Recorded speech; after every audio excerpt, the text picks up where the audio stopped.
आजच्या फराळ रेसिपीमध्ये आपण बघणार आहोत अतिशय खुसखुशीत आणि झटपट बनणारी बिना भाजणीची अगदी महिनाभर टिकणारी चकली। तर ही चकली कशी बनवायची हे आजच्या व्हिडिओमध्ये जाणून घेऊयात। पण तुम्हाला व्हिडिओ आवडला तर चॅनलला लाईक शेअर सबस्क्राईब करायला विसरू नका। चला तर वेळ न दवडता लगेच रेसिपीला सुरुवात करूयात। तर सगळ्यात पहिल्यांदा आपल्याला घ्यायचे आहेत जे जिन्नस आपल्याला लागणार आहेत ते।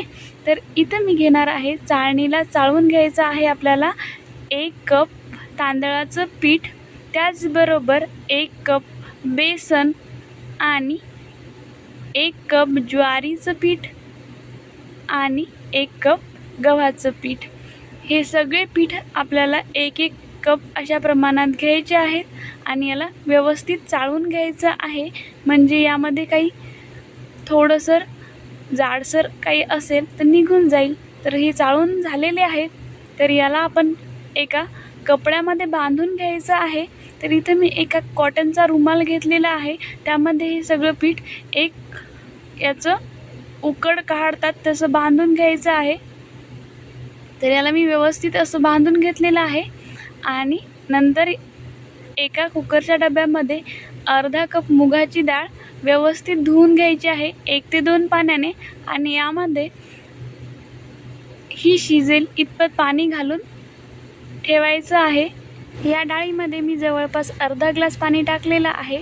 आता ही डाळ आणि आपल्याला पीठ उकळवून घ्यायचं आहे कुकरमध्ये। तर सगळ्यात पहिल्यांदा कुकरमध्ये पाणी टाकून हा डबा डाळीचा खाली ठेवायचा, त्यावर दुसरा डबा ठेवून हे जे पिठाचं गाठोडं ठेवायचं आहे आणि यावर झाकण ठेवून आपल्याला कुकर लावून याच्या 1 ते 2 शिट्ट्या काढून घ्यायच्या आहेत, जोपर्यंत आपली डाळ छान शिजत नाही तोपर्यंत।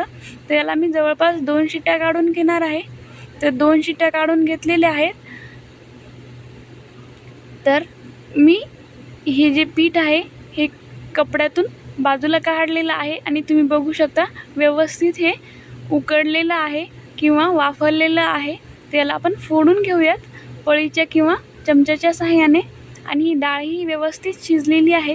याला थोडंसं मीठ घालून आपण फेटून घेऊयात। अशा प्रकारे मुगाची डाळ फेटून जर चकलीमध्ये घातली तर आपली चकली खूप खुसखुशीत बनते आणि खूप काळ खुसखुशीत राहते।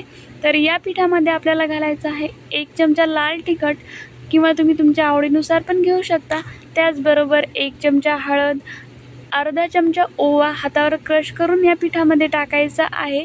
त्याचबरोबर 2 चमचे तीळ टाकणार आहे आणि कडकडीत गरम पाव कप आपल्याला इथं तेल टाकायचं आहे, ज्या कपाने आपण पीठ घेतलं होतं। जास्त टाकायचं नाही, नाही तर चकल्या वितळण्याची शक्यता असते। तर याला व्यवस्थित मिक्स करून हातावर व्यवस्थित या सगळ्या पिठाला आपल्याला लावून घ्यायचं आहे। लावून झालं की यामध्ये जी मुगाची डाळ फेटून घेतली होती ती टाकून आपल्याला याला कणिक मळून घ्यायची आहे। तर तेवढ्या डाळीमध्ये ही व्यवस्थित कणिक मळून होते।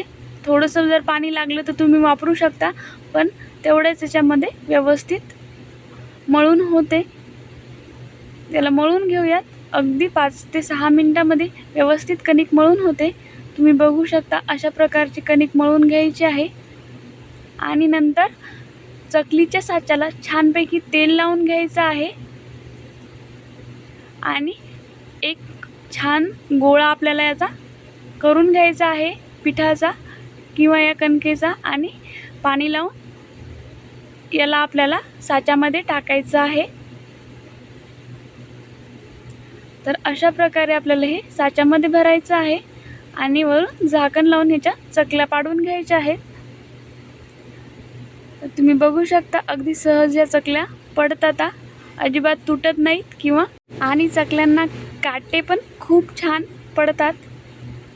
तर याला तळून घ्यायचं आहे आपल्याला। तेल छान व्यवस्थित गरम झाल्यावरच आपल्याला हे तळायला सोडायचे आहेत। तर तेल गरम झालेलं आहे आणि मी एक चकली तळून घेतलेली आहे। अशा प्रकारे चकलीच्या साईडचे तेलाचे बुडबुडे कमी झाले की समजायचं चकली तळून झाली आहे। अशाच प्रकारे आपण सर्व चकल्या बनवून घेणार आहोत आणि लालसर रंगावर छानपैकी तळून घेणार आहोत। तर आपली छान अतिशय सुरेख अशी चकली तयार आहे।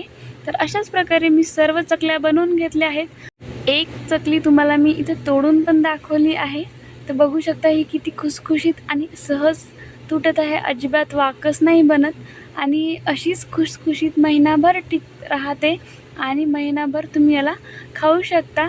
अगदी संपेपर्यंत ही खुसखुशीत राहते. तुमच्याजवळ भाजणीचं पीठ तयार नसेल तरी तुम्ही अशा खुसखुशीत चकल्या बनवून तयार करू शकता. तर तुम्हाला ही माझी चकलीची रेसिपी कशी वाटली हे कमेंट बॉक्समध्ये कमेंट करायला विसरू नका. त्याचबरोबर हा व्हिडिओ तुम्ही शेवटपर्यंत पाहिला त्यासाठी धन्यवाद.